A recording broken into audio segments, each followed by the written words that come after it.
He's convinced he's going to get killed if he goes there. And all of a sudden he has a heart attack. An actual one or a pretend one? Yes. So he was trying to get her to help him set up a plot to kidnap John McAfee and extort him for money. But she was so in love with John McAfee. And so he starts intervening, saying that he will only support this film if his character is played by Morgan Freeman. If Bitcoin does not hit $1 million by the end of 2027, that he would eat his own.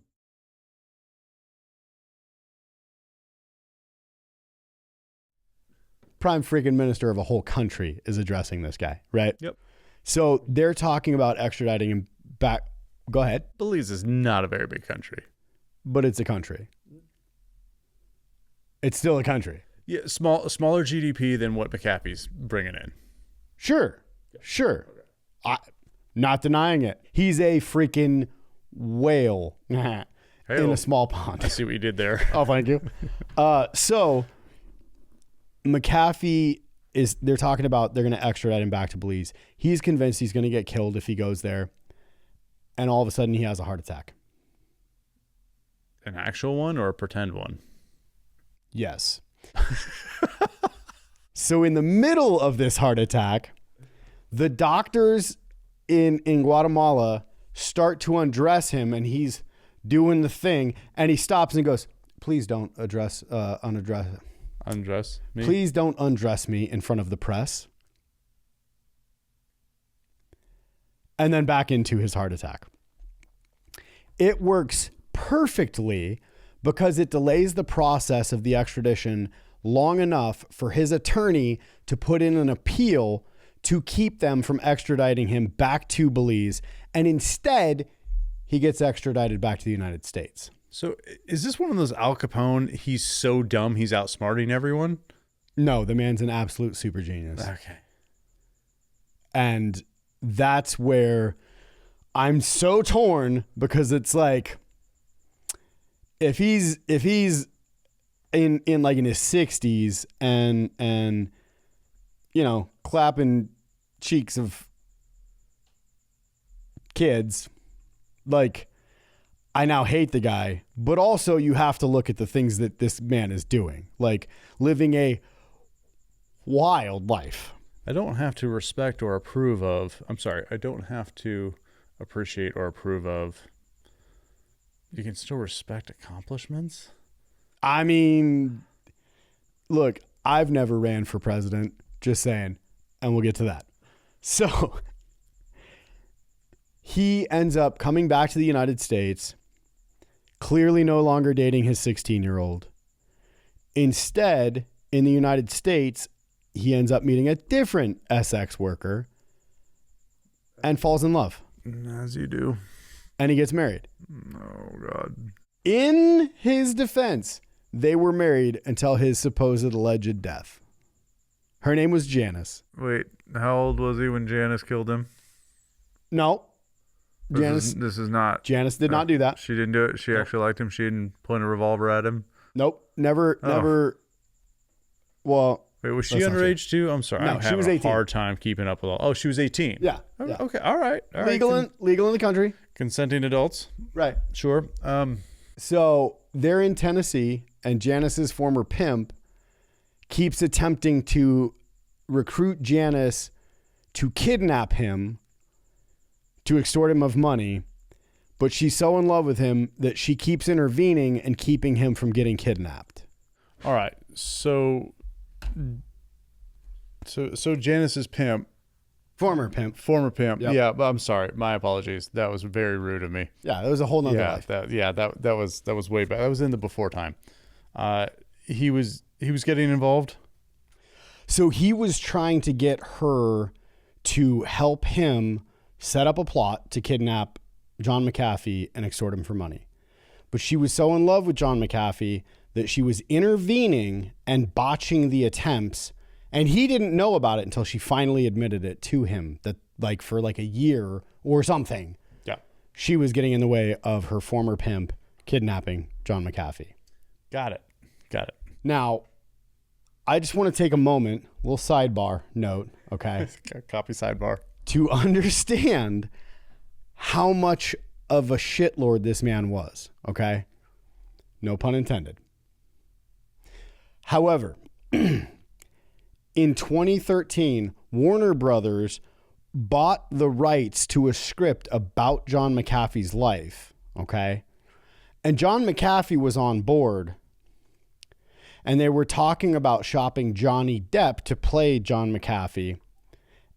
And so he starts intervening, saying that he will only support this film if his character is played by Morgan Freeman. I feel like there's some conflicts there. Yeah, there's a little bit of difference, okay? We can start at the age. We could start it at the fact that John McAfee doesn't have quite the Southern draw that Morgan Freeman does. Sure. Or the amount of melanin in his skin. I mean, we could do that too. Sure. Okay. Sure. Morgan Freeman's like a 70, 80-year-old black man. From the South. From the South. And Mr. McAfee is none of those things. He was probably 60 at the time. Okay. So almost 2 decades difference. But yes, he is. From where again? Where was he from? Born in the UK. Huh. But he spent some time like in Virginia, you know? Okay. But my whole point is that he purposefully was a disruptor. Okay. Sure.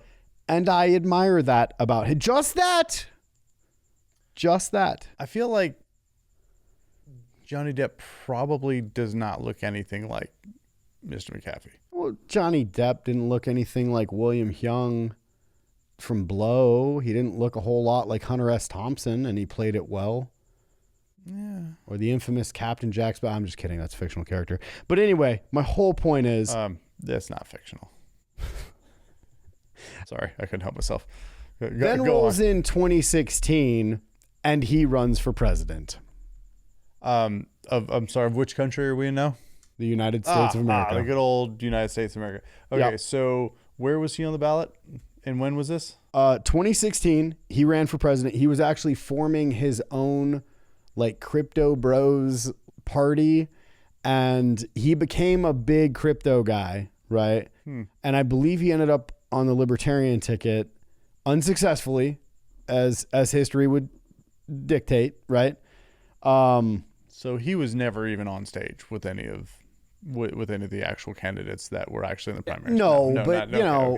All right. Just context. I'm not trying to downplay the fact that the man legitimately ran for president of the United States of America. I just want to make sure that I understand, and perhaps our viewers understand, that we acknowledge it didn't get very far. Correct. Okay. Yeah. So then he gets into crypto. He is a wild supporter of Bitcoin. There was even a tweet where he said that, and I'm paraphrasing, but if Bitcoin does not hit $1 million by the end of 2027, that he would eat his own dick. Oh. Live on the internet. I feel like that was a dishonest thing to say. And we'll get back to that. Okay. But wait. There's more. He did not eat his own dick. Huh. Okay. I'm not surprised by that. I'm going to be honest. I did not fall for it. I didn't think that he would ingest his own genitalia. Okay. So around this time, the U.S. starts going after him for taxes, claiming that he owes $4 million in back taxes, which he, again, denies under the auspice of one, taxes theft, and 2, nanny, boo-boo, stick your head in doo-doo. Essentially. Again, I'm paraphrasing. So he goes on the run again. He ends up, they were saying he was facing like 30 years because essentially he was taking crypto and bank accounts and putting money in them in other people's names to evade taxes. And then he was just like, well, tax is theft. So I, on ethics, am not going to pay it. Now, I don't know if you're aware of this, okay? The government is also a pimp that will come after you. I'd had my suspicions. Are you tired of big corporations farming you for views? So are we. We're just two poor guys that are trying to put together a podcast. So if you can give us some help by doing a like, share, comment, subscribe, or save, it helps us trend in the algorithms. Thanks.